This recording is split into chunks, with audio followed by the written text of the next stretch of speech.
ধন্যবাদ। ভূপেন সালে একটা বিরাট ছাত্র অভ্যুত্থান শুরুতে একটা বিরাট ছাত্র অভ্যুত্থানের মধ্য দিয়ে শুরু হয়েছে। ছাত্রদের নানাবিধ লড়াই তার আগে বাংলাদেশে জুড়ে হচ্ছিল। নিরাপদ সড়কের দাবিতে স্কুল ছাত্ররা একটা বিরাট বড় মুভমেন্ট করেন তার কিছুদিন আগে, 18-19 সাল নাগাদ, যেখানে সড়ক দুর্ঘটনা কমানোর জন্য সরকারের দায় নেবার কথা বলা হচ্ছিল।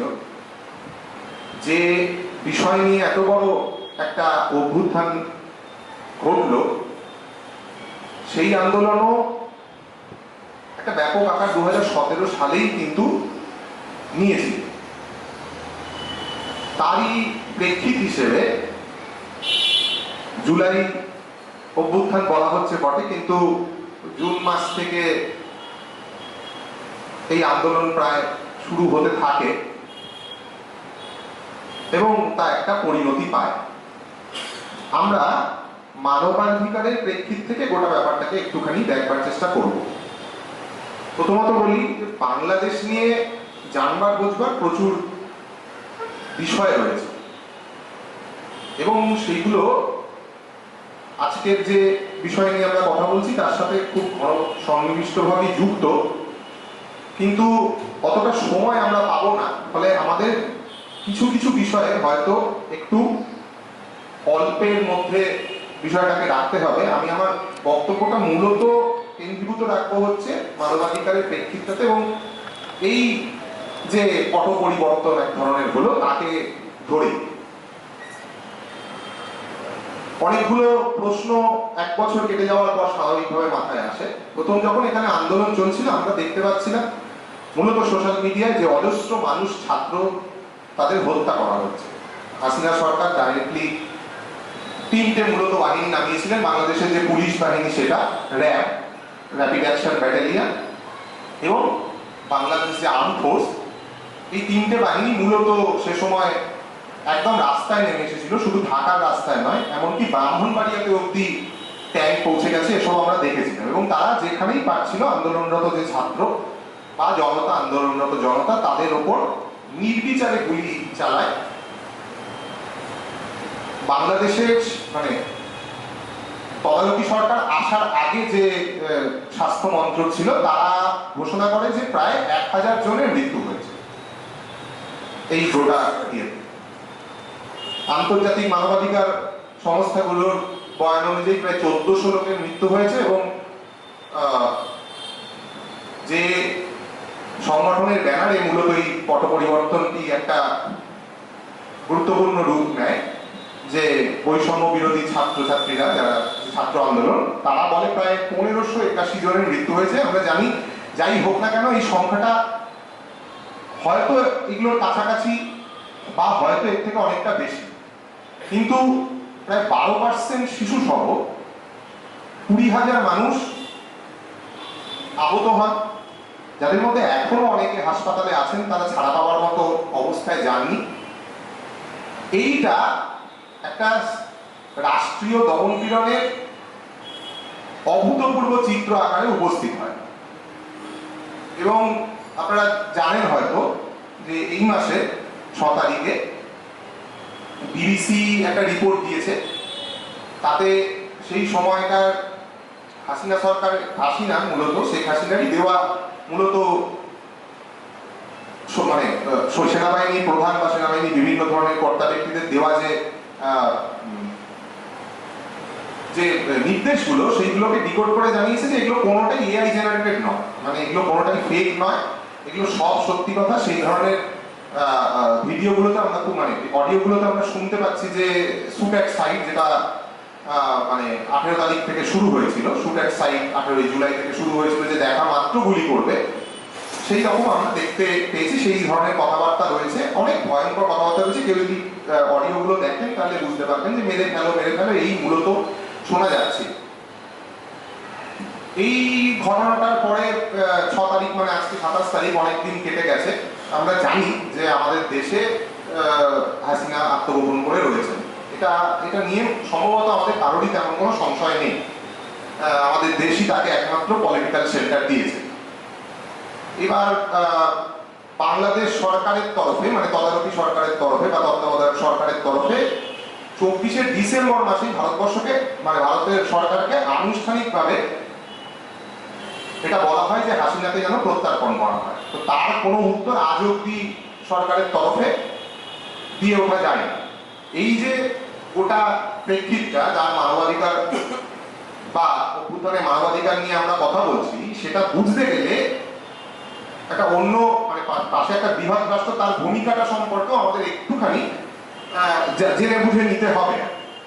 তো একটু খেয়াল করলেই দেখতে পাবেন যে হাসিনার ভাই টিউলিপ সিদ্দিকী, তিনি তো ইংল্যান্ডের পার্লামেন্টের একজন এমপি ছিলেন, মানে কিছুদিন আগে অব্দি ছিলেন। জানুয়ারি মাসে তাকে নানান ধরনের আচরণের অসঙ্গতির জন্য বরখাস্ত করা হয়। ঘটনাটা কি ঘটে? তিনি চাইতে পারতেন, মানে তার নিজের আত্মীয়, তিনি ইংল্যান্ডের মতো একটা জায়গায় পলিটিক্যাল সেন্টার চাইতে পারতেন, কিন্তু দেখা গেল যে এই ধরনের পলিটিক্যাল সেন্টার চাওয়ার বাস্তবতাই তার ইংল্যান্ডে নেই। শুধু সেটাও নয়, ইউনিস সরকারের তরফে যখন হাসিনা সরকারের যে দুর্নীতি তা নিয়ে যে তদন্ত কমিটি বসেছিল, অধ্যাপক দেবপ্রসাদ চক্রবর্তীর নেতৃত্বে যে কমিটি তৈরি হয়েছিল, যে কমিটি একটা দেয়, তারা তো টিউলিপ সিদ্দিকীদের অব্দি পৌঁছয় যে কিভাবে টাকা বাংলাদেশ থেকে বেরিয়ে গিয়ে ইংল্যান্ডে গিয়েও হয়েছে। তখন এটা যখন ইউকে গভর্নমেন্টকে জানানো হয়, তারা কিন্তু তার বিরুদ্ধে অ্যাকশন নেয় এবং সঙ্গে সঙ্গেই সমস্ত ধরনের দায়িত্ব কর্তব্য থেকে টিউলিপ সিদ্দিকীকে অব্যাহতি দেওয়া হয়।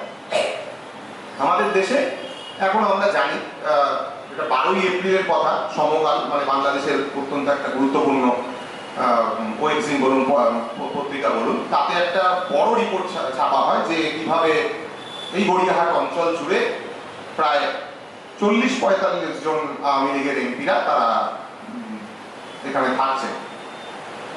এই অভ্যুত্থান শুরু হওয়ার আগেও দেখেছি যে এই জায়গাটা তাদের খুব প্রিয় জায়গা, রাজারহাট অথবা এই গড়িয়াহাট, এই অঞ্চল জুড়ে তারা নানান ধরনের জায়গা রয়েছে যেখানে বাংলাদেশ থেকে আসা মূলত আওয়ামী লীগের সদস্যরা, যাদের প্রভাবশালী, যারা অবশ্যই সাধারণ আওয়ামী লীগ সদস্য নয়, তারা থাকেন। তাদের মধ্যে একজন বছর দেড়েক আগে একদিন খুনও হয়েছিলেন, আমাদের মনে থাকতে পারে যে তাকে এটা শুরু হওয়ার আগেই তিনি খুন হন আর কি। তিনি মানে ওই হাসিনার রোজ থেকে বাঁচবার জন্য এখানে গিয়েছিলেন। তো কেন এই প্রসঙ্গটা উল্লেখ করতে হলো যে এত ভয়ঙ্কর একটা মানবাধিকার হরণের ওপরে দাঁড়িয়ে যে আন্দোলন চলছিল, আন্দোলনটা শুরু হয়েছিল কোন জায়গায়? আমরা যখন আন্দোলন সম্পর্কে দেখছি, তার আগেও এই আন্দোলনের কিছু অল্প বিস্তর ইতিহাস আছে। 71 সালে আমরা জানি যে যখন মুক্তিযুদ্ধের ঘটনা ঘটে, তারপর বাকশাল বলে একটি সবাইকে নিয়ে একসাথে প্রায় একটা মানে অত্যন্ত স্বৈরাচারী ফ্যাসিস্টিক পদক্ষেপ মুজিবুর রহমানের পক্ষে, কিন্তু সব দলকে একসাথে করে দিয়ে একটা উনি বাকশাল বলে চালু করেন। তো তখনই তারাই প্রথমেই কোটার ব্যাপারটা আনে, তারাই প্রথম মুক্তিযুদ্ধের কোটা থাকতে হবে এইটা একদম ঘোষণা করে দেয়। 75 সালে তারা চলে গেলে কোটা ব্যবস্থা চেঞ্জ হয়, 85 সালে চেঞ্জ হয়, আবার যখন 97 সালে আওয়ামী লীগ ক্ষমতায় আসে তখন তারা আবার ফিরিয়ে আনে। 2008 থেকে আপনারা জানেন যে আওয়ামী লীগ তো আর যাচ্ছেই না, মানে নির্বাচনকে একটা প্রহসনে তারা পরিণত করে ফেলেছিল। তখন থেকে এই 30% মুক্তিযোদ্ধাদের কোটা, এই জায়গায় এই বিষয়টা কোটাটা চলে যায়। এমনিতে বাংলাদেশে প্রায় 56% কোটা ছিল সরকারি চাকরিতে। খেয়াল করে যদি দেখেন, 2010 সাল থেকে 2022 সালে বাংলাদেশের বেকার যে বাহিনী, তার সংখ্যা প্রায় 2.5 গুণ বৃদ্ধি পেয়েছে। এই এবং যদি মানে কর্মসংস্থান সংকোচনের হারটা দেখতে পাওয়া যায়, সেটা প্রায় 12 গুণ। এবং দেখা যাবে যে বেশিরভাগ লোকজন, আমরা সাধারণভাবে, এটা ঠিক ভুলের ব্যাপার না, সাধারণভাবে মানে সমাজে একটা প্রচলিত ধারণা আছে যে সায়েন্স বা ইঞ্জিনিয়ারিং পড়াই জিনিসগুলো খুব গুরুত্বপূর্ণ চাকরির ক্ষেত্রে, কিন্তু দেখা যাবে যে বাংলাদেশ পৃথিবীর প্রায় 8ম জনসংখ্যার দিক থেকে 8ম একটা দেশ।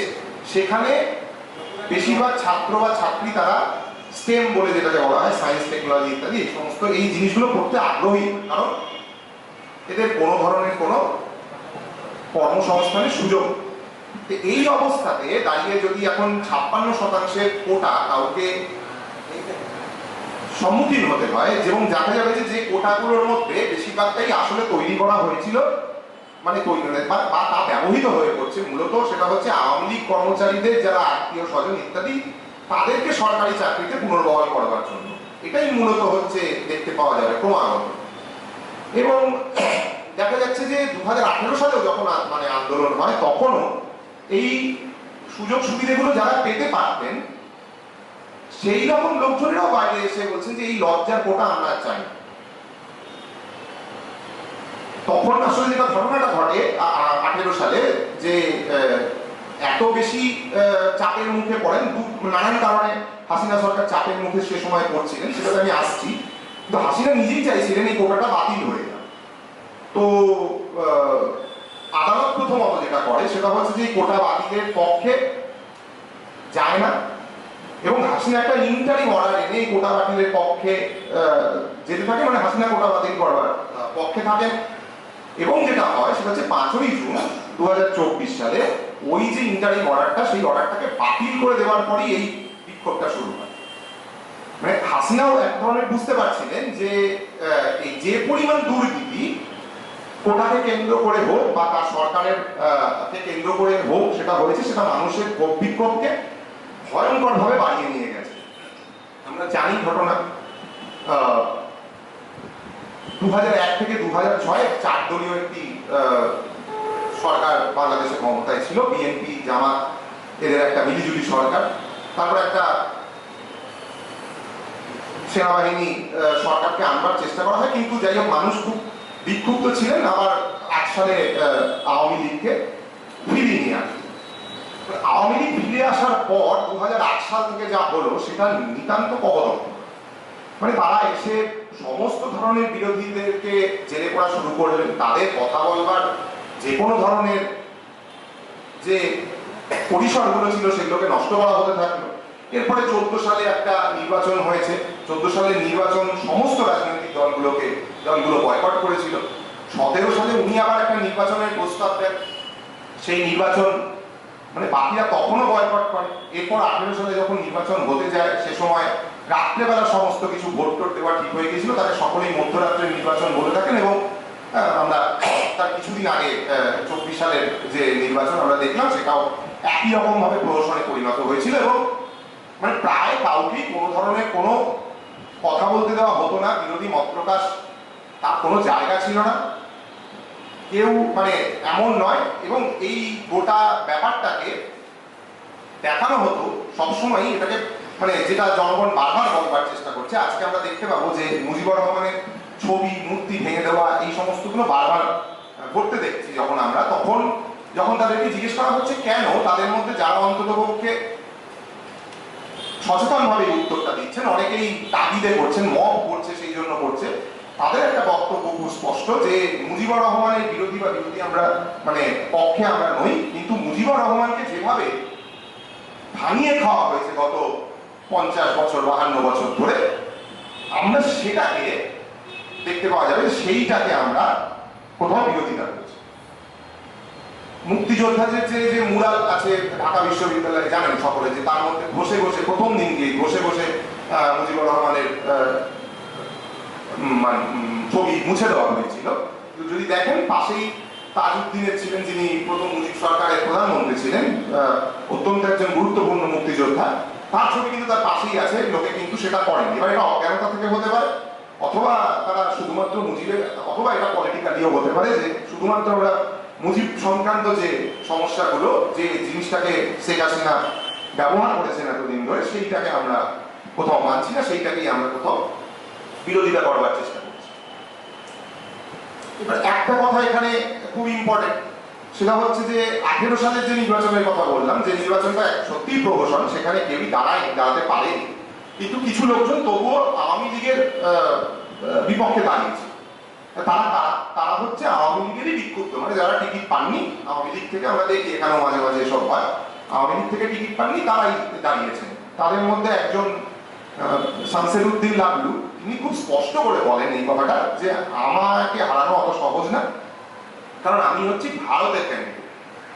এবার ভেবে দেখুন যে মানে একজন আওয়ামী লীগের প্রার্থী, তিনি নিজেই বলছেন যে তিনি ভারতের ক্যান্ডিডেট এবং তিনি হেরে যান, সেটা বড় কথা না, তিনি জিততে পারেননি আলটিমেটলি, কিন্তু এই কথাটা বলেছিলেন। এবং মানে হাসিনার একটা কথা সারাক্ষণই ইন্টারনেটে মানে যখন মূলত হচ্ছে যে দুটো দেশের পারস্পরিক একটা সংঘাতপূর্ণ জায়গায় চলে আসা গেল কিছুদিন আগের কথা, নানান কারণে চলে এলাম আমরা, তখন দেখা যাবে যে বারবার ধরে হাসিনার একটা ভিডিও ক্লিপ খুব প্রচারিত করা হচ্ছিল, সেটা হচ্ছে যে আমি ভারতকে যা দিয়েছি তা ভারত কোনোদিনও বলতে পারবে না। এবার কি দিয়েছেন সেটা আমরা যদি একটুখানি তলিয়ে দেখবার চেষ্টা করি যে কেন এটা হয়ে পড়ল, কেন এই জায়গাটাতে, এবং তারপরের জায়গাটাতে আমরা আসছি যে অবস্থা কি ধরনের ইয়ে হয়েছে, কি দিয়েছেন এটা যদি আমরা মানে বাংলাদেশ ভারতবর্ষকে কি দিয়েছেন বা কেন ইয়ে হয়েছে সেটা আমরা দেখতে পাবো। কিছুদিন আগে যখন ডিসেম্বর মাস জানুয়ারি মাসে নরেন্দ্র মোদী আমেরিকা গিয়েছিলেন, সেখানে আওয়ামী লীগের কর্মীরা দেখা যাবে যে তারা ওয়েলকাম নরেন্দ্র মোদী বলে পোস্টার দিচ্ছেন এবং নরেন্দ্র মোদীর যাত্রাপথের সামনে দাঁড়িয়ে যাচ্ছে।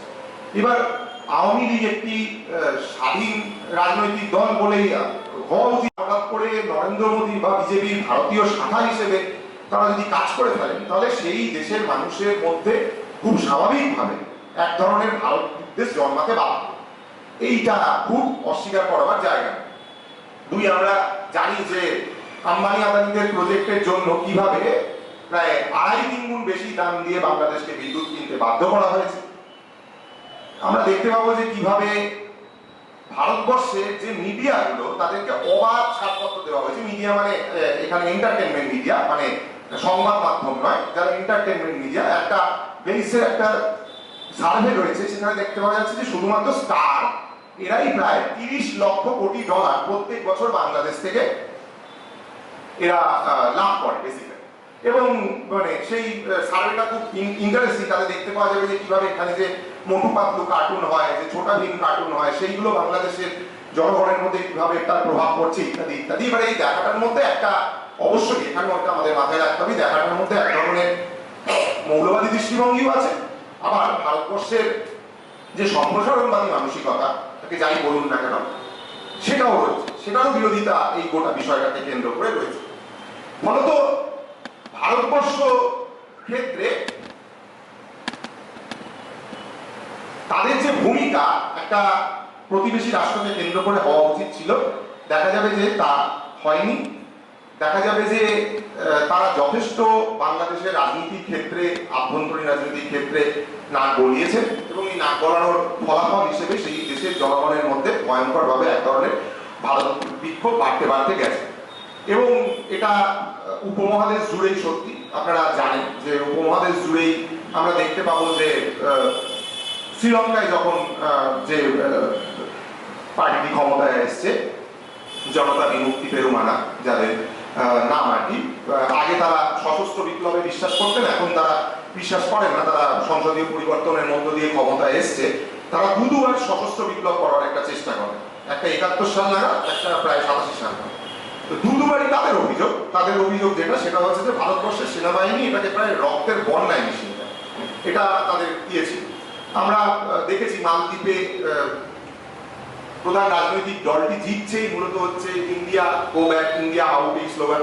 যদিও পরশুদিন আবার নরেন্দ্র মোদীকে সেখানে যেতে হয়েছে একটি ডিফেন্সের কোনো একটি সেন্টারকে উদ্বোধন করবার জন্য, কিন্তু তাদেরও মূল স্লোগান ছিল সেটা। নেপালেও আমরা দেখতে পাবো, বাকি অন্যান্য দেশগুলো, তাজিকিস্তান ইত্যাদি দেশগুলোর সাথে ভারতবর্ষের সম্পর্ক খুব ভালো ইত্যাদি এইগুলো নয়। এই প্রেক্ষিতে দাঁড়িয়েই দেখা যাবে যে যখন জুলাই অভ্যুত্থান হচ্ছে, তখন খুব দ্রুতই মানে প্রথম হাসিনা বিরোধিতা, তারপর মুজিবের বিরোধিতা, তারপর গোটাটাই দাঁড়িয়ে গেল হচ্ছে ভারত বিরোধিতার একটা অংশ হিসেবে গোটা বিষয়টাকে দাঁড় করিয়ে দেওয়া হয়। উল্টো দিকে কি ঘটনা ঘটছিল? ঘটনা যেটা ঘটছিল, এখানে যখন প্রথম দিন মানে 5ই আগস্ট হাসিনা মিলিটারি বিমানে কোন একটা জায়গায় মানে অজ্ঞাত স্থানের উদ্দেশ্যে রওনা দেন, আমরা জানি পরে আমাদের দেশে তিনি এসেছিলেন। তো তখন কিন্তু খুব ইন্টারেস্টিংলি দেখা যাবে যে আমাদের এখানকার প্রধান যে বিজেপি যে বিরোধী দলনেতা, তিনি বললেন যে আপনারা তৈরি থাকুন, এখন 1 কোটি শরণার্থী, হিন্দু শরণার্থীকে আপনাদের জায়গা দিতে হবে। আমরা দেখেছি সেই কথা। এবং তার আগে থেকেই যেটা হচ্ছিল সেটা হচ্ছে যে একটা অত্যন্ত কুৎসিত কদর্য প্রচার ক্রমাগত মিডিয়া জুড়ে চলছে। এবার এই বিষয়গুলোর মধ্যে কোনো ধরনের কোনো বাস্তবতা নেই তা নয়, সেটাতে আমি আসছি, কিন্তু বাস্তবতা ব্যতি রেখেই এমন কিছু কথা বলে ফেলা হচ্ছিল যে কথাগুলোর কোনো মাথাও নেই, মুন্ডু নেই। এবার এটা আমাদের সময়কার রাজনীতির একটি গুরুত্বপূর্ণ বৈশিষ্ট্য।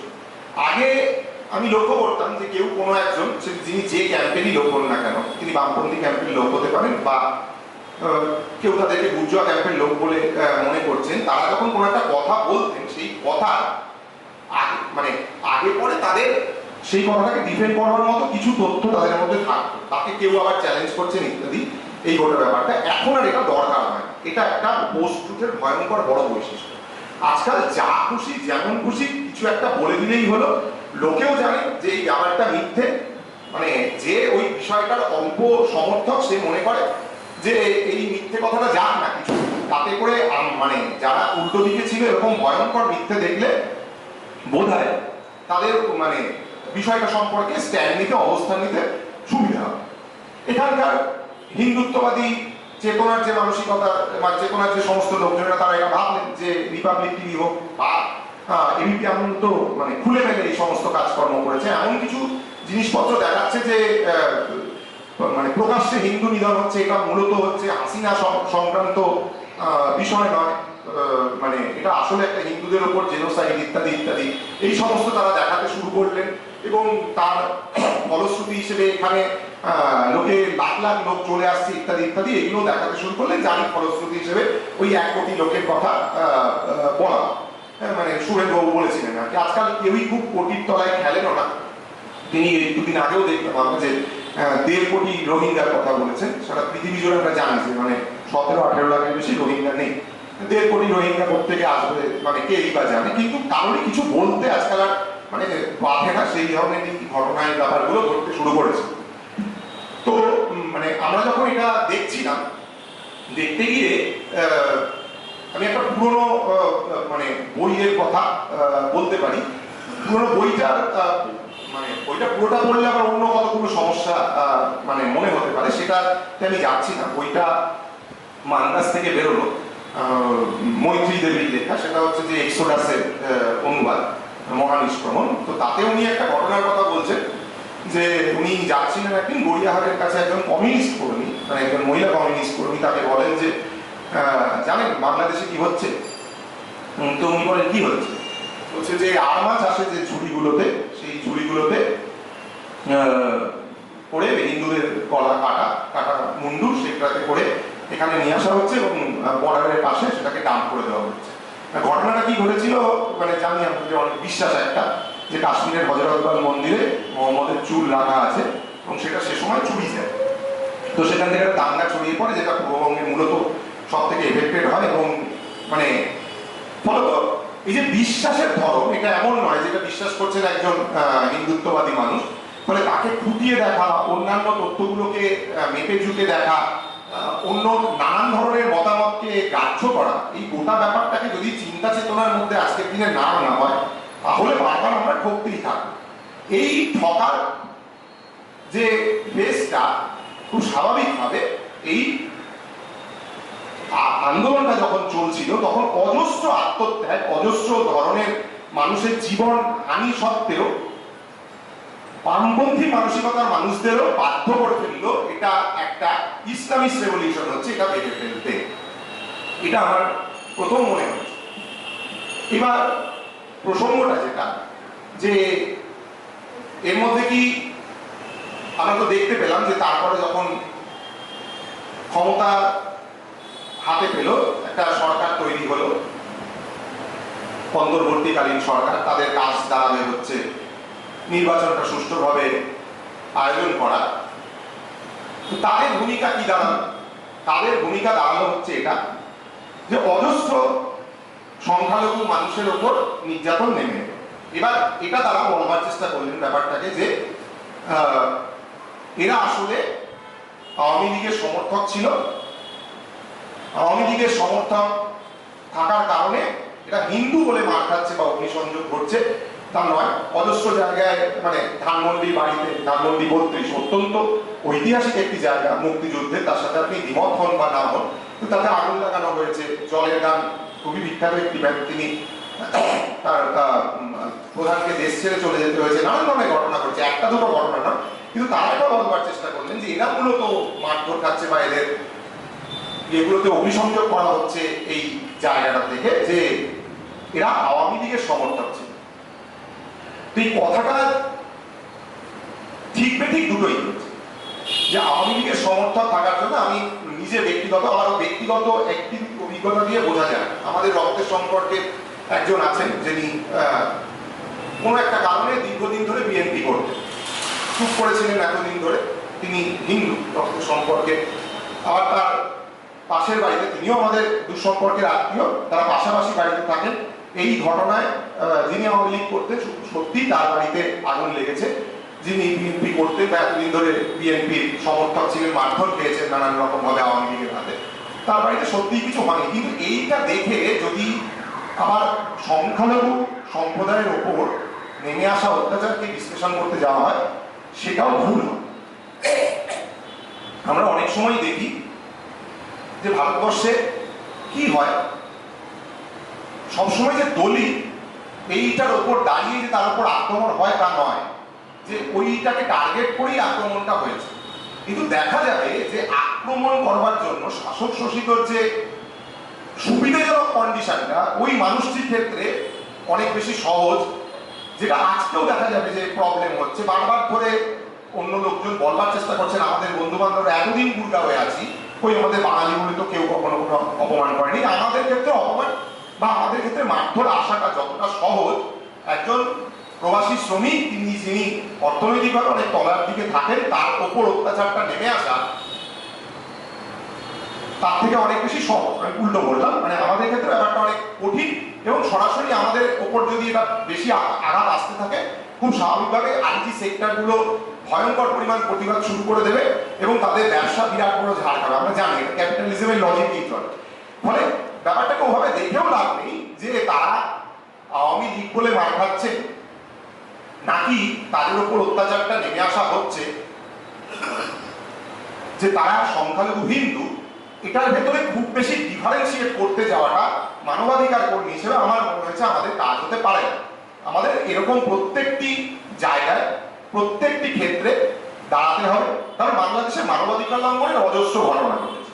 ঠিক মেয়েদের ফুটবল খেলা বন্ধ করা হয়েছে, আপনারা যদি খেয়াল করে দেখেন, দুটি জায়গায় বন্ধ করা হয়েছিল, তারপরে 199টা জায়গায় সেই খেলাটা হয়, এটাও ঠিক, কিন্তু দু জায়গায় বন্ধ করা হয়েছিল। মানে চাঁদাবাজি একটা ভয়ঙ্কর জায়গায় জ্বালিয়েছে। কিছুদিন আগে আমরা দেখতে পেলাম যে মানে কি নৃশংসভাবে মানুষকে মানে একটা টোটাল বিশৃঙ্খল পরিস্থিতির মধ্য দিয়ে আছে। এবং এমন নয়, কেউ মনে করছেন না, সেটা দ্রব্যমূল্য বৃদ্ধি থেকে হোক বা অন্য যে কোনো জায়গা থেকে হোক, যে এই যে সোসাইটিটা বাংলাদেশে প্রবেশ করেছে, যে সমাজটার ভেতরে বাংলাদেশ প্রবেশ করেছে, সেই সমাজটায় তার কোনো গুছানোর রূপ আছে, তার অন্য জিনিসগুলো ঠিক ঠিক চলছে না। কিন্তু মানুষ একটা কথা অন্তত বলছেন, জানি না কিভাবে, সেটা আমাদের এখান থেকে তো বলা সম্ভব না, যেটুকু আমরা দেখতে পাচ্ছি অন্তত ওকে ডিজিটাল মাধ্যমের মধ্য দিয়ে, যে আমরা একেবারে কোনো কথা বলতে পারতাম না আওয়ামী লীগের সময়, সেইটা আমরা বলতে পারছি। আজকে এই পরিবেশ সংক্রান্ত কাজে দীর্ঘদিন ধরে তিনি জাফলং থেকে পাথর তোলার যে প্রজেক্ট, মানে মূলত এটা একটা চীনা কোম্পানি তোলার কাজ করছিল, দীর্ঘদিন ধরে তিনি আটকে রেখেছিলেন হাসিনা সরকারের আমলে। আজকে তিনি স্টেটমেন্ট দিয়েছেন যে আমি একজন সমন্বয়, মানে তাকে রাখা হয়েছে সরকারের ভেতরে, তারপরেও তিনি সেটা আটকাতে পারেন। ফলত এই ঘটনাটাও রয়েছে। ফলে এমন একটা অবস্থার মধ্য দিয়ে গেছে যে যে কোনো দিকেই এটা কোন দিকে টার্ন নেবে সেইটা বলে দেওয়া এক্ষুনি হয়তো পুরোটা সম্ভব না। একটা ক্লোজ অবজারভেশন আমাদের কোথাও রাখতে পারা উচিত, এবং সেই অবজারভেশনটা এই যে গেরুয়া রঙের চশমাটা পরে গোটা জুলাই অভ্যুত্থানকে আমাদের দেখাতে হচ্ছিল, সেটা যেন কোথাও না হয়ে গিয়ে পড়ে। এইবার একটা বড় ধরনের কনস্পিরেসি থিওরির কথা, মানে কনস্পিরেসি থিওরি যাই না, মানে কনস্পিরেসি থিওরি বা থিওরি নয় সেটা বড় প্রশ্ন নয়, কিন্তু একটা পপুলার জনপ্রিয় মতামত রয়েছে যে এই যে পালাবদলটি ঘটলো যে আমেরিকার একটা বিরাট পরিমাণ হাত রয়েছে, সেন্ট মার্টিন এই দ্বীপটা আমেরিকার দরকার এবং হাসিনা সেটা কিছুতেই তাকে দিচ্ছিল। এবার আপনারা খেয়াল করে দেখবেন যে হাসিনা একটা দ্বীপ দিচ্ছিল না, এটা খুব জোরালো কারণ একটা সরকার বদলে ফেলার জন্য, এটা মানে নাও হতে মানে তেমন বিশ্বাস হয় না আর কি। এবং যদি আপনারা কেউ সেন্ট মার্টিন দ্বীপের ভূগোল এভাবে দেখার চেষ্টা করেন যে সেন্ট মার্টিন দ্বীপে আমেরিকার একটা মিলিটারি বেস বানানো মানে প্রায় সেটা অর্থহীন, মানে তার মাঝখানে একটা 100 মিটারের চওড়া মাত্র রাস্তা আছে যেখান থেকে প্লেন প্লেন যাওয়া ইত্যাদি খুবই সমস্যা, বড় জাহাজ আসা সমস্যা ইত্যাদি ইত্যাদি। ফলে সেইটা কিন্তু বিষয় না, কিন্তু বারবার দেখতে পাওয়া যাবে যে বাংলাদেশের রাজনীতিতে সেন্ট মার্টিনকে কেন্দ্র করে বারবার হাসিনা এই কথাটা বলবার চেষ্টা করেছেন যে আমি আসলে সেন্ট মার্টিন দ্বীপটা আমেরিকাকে দিচ্ছি না, চাইলেই দিতে পারি কিন্তু দিচ্ছি না, সেই জন্য এরা আমার বিরুদ্ধে নানান ধরনের চক্রান্ত করে চলেছে। কারণ চক্রান্তটা সম্পর্কে আসলে চক্রান্ত বলতে উনি যা মেন করতে চেয়েছেন মানে জমে ওঠা ক্ষোভ ইত্যাদিগুলো সম্পর্কে উনি যথেষ্টই ওয়াকি বলেছেন। এবং ওনার মানে দুজন এমপিও একই কথা বলেন, মানে